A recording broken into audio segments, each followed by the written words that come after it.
orang tua yang melahirkan kita, ya.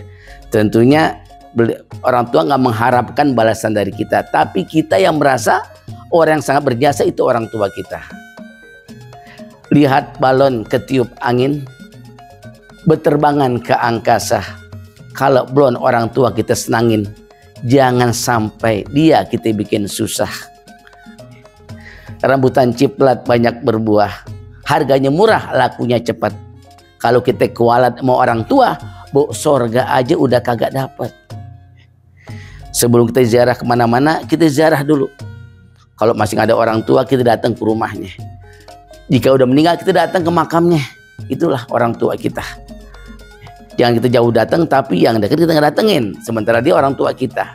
Malam Jumat mati lampu, lampu menyala menjelang subuh. Keramat yang paling ampuh adalah doanya ayah dan ibu. Ibu terutama adalah orang nomor satu di dunia ini. Handphone alat bicara dibawa setiap waktu. Walaupun kita banyak acara, tapi orang tua tetap yang nomor satu.